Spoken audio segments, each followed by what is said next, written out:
Hi, I'm Leanne Golan with leannegolan.com. I'd like to talk to you today about how to deal with haters. If you have stepped out in starting a business, it may be a YouTube channel or a podcast or anything that puts you in the public eye, you've probably already had your first encounter with a hater, and maybe that's why you're watching this video. If that's the case, I'm very sorry for your experience. I think we've all had our fair share of haters, whether it's from grade school or, in the business world, and especially in the online world, because it's so easy for someone to just sit back in their armchair and criticize someone who is doing something with their life.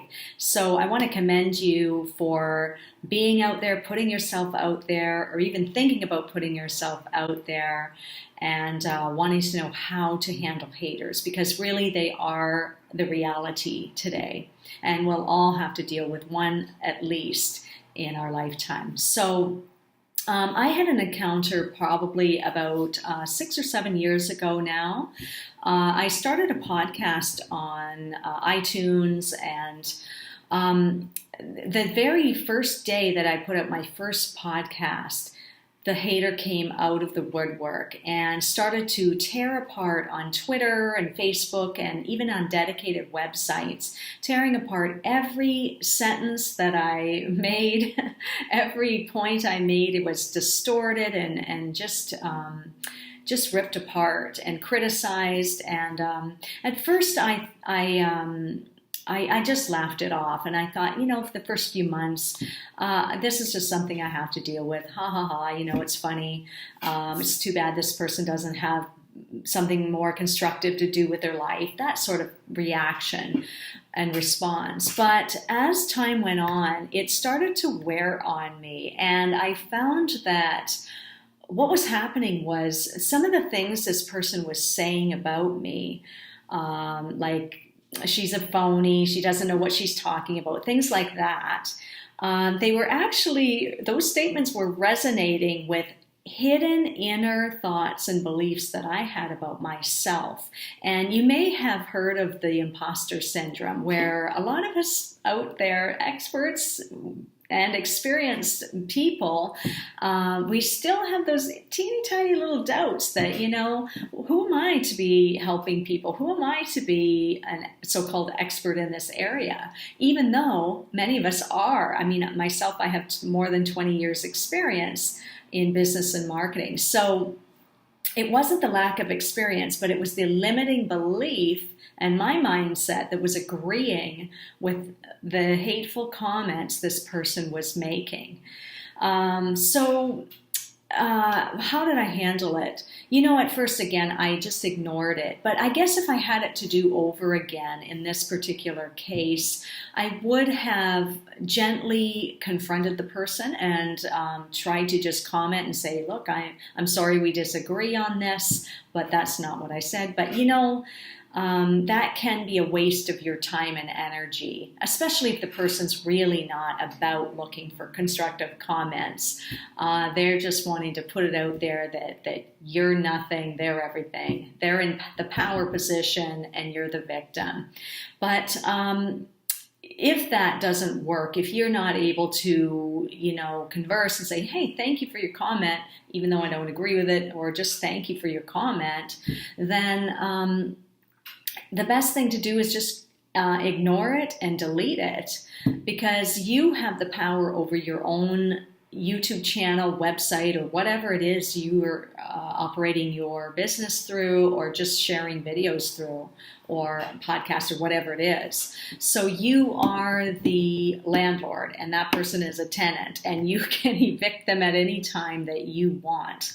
So that said, it doesn't hurt to look for the tiniest bit of truth in some of their comments. Like I did, I started to look at, like, do I really know what I'm talking about? And as I examined that and tore apart my limiting belief, I found that no, that is a lie. That is not truth. That's a limiting belief that I have about myself, that I can't help people in this area when I know darn well I can. And I had proof and evidence to back that up. So it can be an opportunity to address your limiting thoughts and beliefs. It can be an opportunity for you to grow. It can be an opportunity for you to just show some kindness, which could actually break that person down to a place where they just realize, you know what, that was wrong. That has happened. There was a person I heard of who for 8 years put up with hateful comments, and suddenly, all of a sudden, one day, that person broke and said, you know what, I was wrong. I'm so sorry. They were apparently going through they'd had a horrible life up to that point, and a lot of things had happened to them in life, unfortunate circumstances, and it made them a hateful person. That's how they chose to respond to what was happening in their life. But at one point, they suddenly broke. And so you never know what grace can do for a person and kindness can do for a person. So I just want to put that little piece out there. Now, on the other side of the spectrum, if it does come to a point where it involves threats, as it began to happen in my case, you may need to get the authorities involved. You may need to call the police. You may need to report this person, because you really don't know what they're capable of if they begin to threaten you. So I just wanted to put that out there as a few hints of how to handle haters.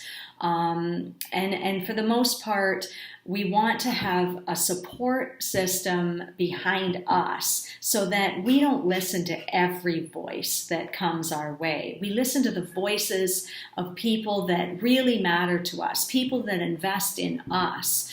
We're not obligated to listen to everybody's opinion about us, especially when the person doesn't know you. They obviously don't like you or care for you. And I've just found in my life, I built a life team of people who speak into my life. They're allowed to correct me or address my issues because I know that they care about me and they love me. So other than them, I don't listen to a lot of strangers' opinions, and I'm not dependent on the opinions or the affirmation of strangers for my own self-esteem or confidence. So it comes back to that knowing who you are and what you bring to the world is of value. So I'll leave you with those thoughts. And if you like this video, please click the like button, subscribe, and hit the bell so that you get notified when I put out my next video. Thanks for watching. And if you'd like some free training, I have a link below. And just click on that and check it out. Thank you.